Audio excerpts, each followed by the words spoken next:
Welcome back to Pretty Vain Radio. I'm Sequoia. I'm here with my co-host Chanel. Hello. Hello, Chanel. We have a fun show today. It's all about nightlife in Bellevue. Yay! Yay! So we brought the champagne just to start it off here today again. We have Sean from Munch Bar along with one of his promoters, Eric. They're going to tell us all the cool stuff that's happening with Munch Bar. And Chanel, you're helping out a ton with that too. Yep. And then we have Eli from Rare Form Limousine. He's going to be talking all about how to get you there in style. We're going to start with rants and raves like always.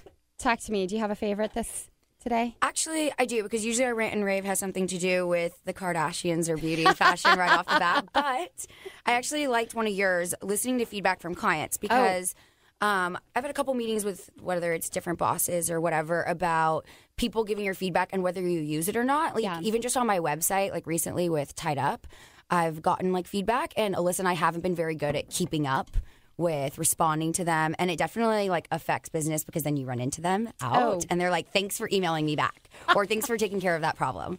I'm like, oh shoot. So I think it's really, really important to listen feedback. Yeah, and I think that in certain industries too, you aren't lucky enough to get the feedback directly to your face. A lot of times, especially in makeup, I feel like in hair and kind of the beauty industry, they'll talk about it after they leave, and then you don't have the chance to fix it right away. And I only brought this up because I was watching Real Housewives of Orange County, obviously. And obviously, it's like 4 different cities now. It's taken over my life. Alexis was giving feedback to her makeup artist when she was getting her makeup done in Vegas. And the makeup artist kept saying like, no, it's going to be fine. I'll just put another layer on. The powder will fix it. No, it's going to be fine. And she absolutely wasn't listening to a single thing that Alexis was saying. And so then she ended up having to wash her face and redo it herself. And those hours were completely wasted. And I feel like that happens a lot. Either they're not aware of the feedback that the client is giving them right away, or they just want to do what they want to do, like what's hip or trendy at that time, or use the products that they're obsessed with. And so I just feel like it's amazing when they actually tell you, this is what I want and this is what I'm not getting. And then you have the chance to like take care of it for them, and they get so excited. We had a manager meeting at Munch Bar a couple weeks back, and Sean had actually mentioned that it's important to listen to your feedback because Seattle and Bellevue especially is so small that everybody does talk, and just one bad thing said, can go a long way, or one good thing said can go a long way. So I think it's really important to listen to feedback. You can completely differentiate yourself if you do listen to, because most people don't, and then you stand out that much more. So actually, it's funny that you have on here long wear lipstick, because I was reading on The Cut this morning about lipstick and how to make bright colors last, because we've talked about it before, makeup trends. And that's kind of a big deal. So I wanted to ask you if you've ever heard about powdering your lipstick. No. Okay, so school me on makeup. So supposedly, really quickly, I'm going to school you. So you buff your lips. You're supposed to put on lip balm and let it soak in for like a few minutes, and then you like take it off like with a tissue or whatever. Okay. And then you can decide if you really want it to last all night. You pencil in your lips and you put the lipstick, the whole process. And then at the very end, it says lightly take a fluffy brush and really lightly powder your lips, and I guess it makes it stay. So I wanted to know if you'd heard about that. I get the feeling that it would like, have you ever like put on makeup and then it like bunches? Like, that's disgusting. Okay, I feel like that's what all long wear lipsticks do. And every time I go and buy one, of course, they're like, no, ours doesn't. Ours stays nice and silky and like all night. No. And I thought you were going to tell me, like, oh, there's a primer for lipsticks. And I see on here the next thing is primers. I'm over primers. I feel like you need to buy like 6 different primers. It's as much as the makeup is. And I already spend like $600 on makeup. I don't want to buy a primer. No, I feel like all you need is 2 primers. You need a face primer and you need an eyelid primer. An eye primer? Yeah, I'm not a big fan of lip primers either. I am a huge fan of lip scrubs, though. So note this. I like the one that you have at my flawless hand. What's it called? It's called Lip Scrub by Sarah Happ. Oh. Yeah, it's really direct. It's a lip scrub, and it's amazing. And anything just to exfoliate your lips, especially going into like summer, like dry air, you're traveling a lot or whatever. No chapped lips. Gross. All right, lashes.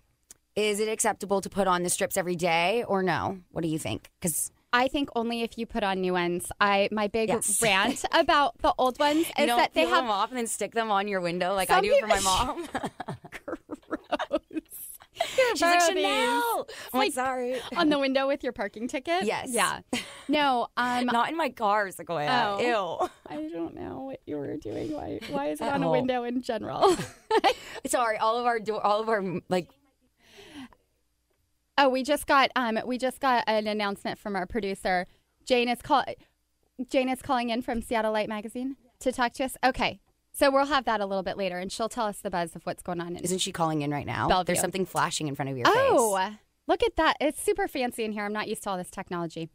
All right, we can take Jane's call. Hi. Oh, my gosh. Ladies. Hi, There she is.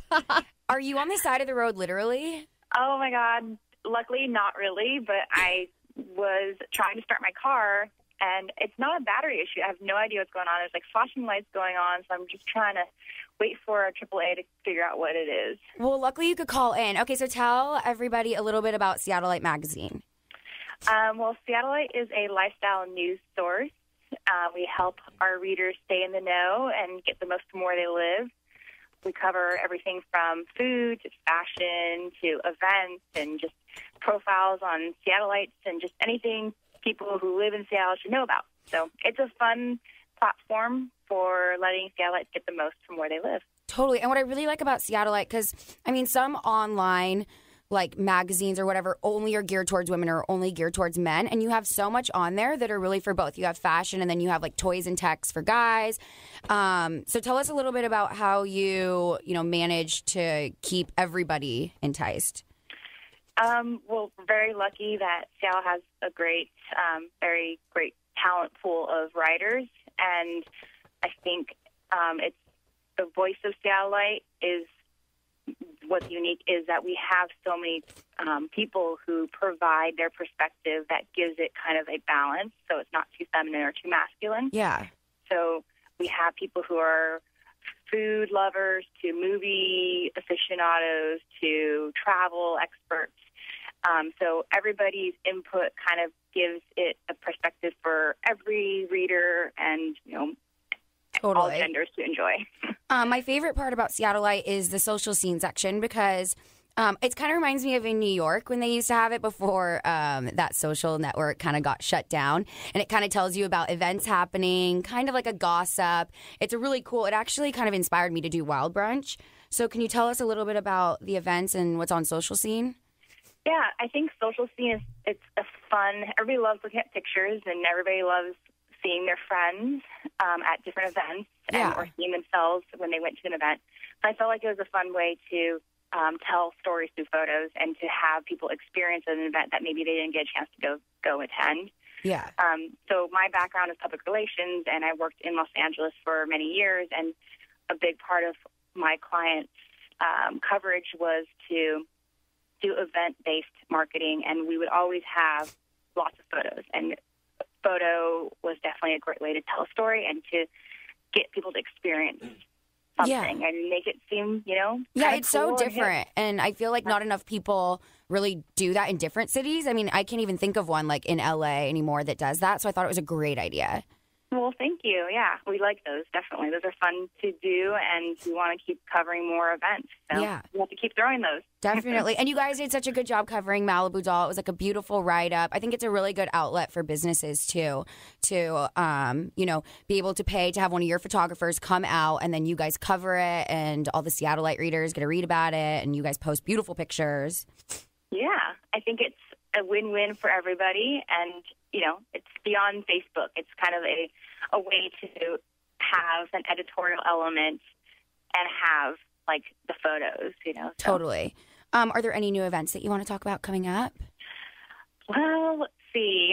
We always have events that we will maybe kind of tag along. We just finished this event with Pacific Northwest Ballet where we were helping them in their promotions.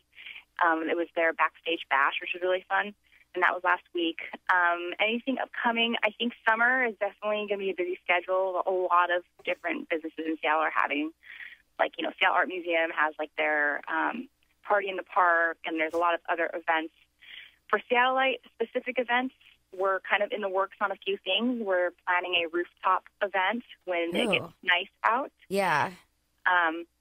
But right now, we're kind of just keeping our radar of who else is throwing great events that we can help cover. Well, thank you for calling in, Jane. I really want you to come on the show and be a guest in studio next time. Maybe I'll come pick you up. I need a backup plan, or we'll send Eli. We've got Eli. To come get you. That's a good idea. And then I also want to introduce you to the owners of Munch Bar and Mir because they're up to a lot of really exciting new things and opening up a bunch of places. And I know we really want Seattleite there. Awesome. Keep me posted. I'm a big supporter of you guys, so I'm down to do whatever you need. All right. Well, thank you, Jane. All right, cool. Thank you so much. Have a great day. Thank you. All right. We'll Bye. be right back, and we'll be talking about some more rants and raves.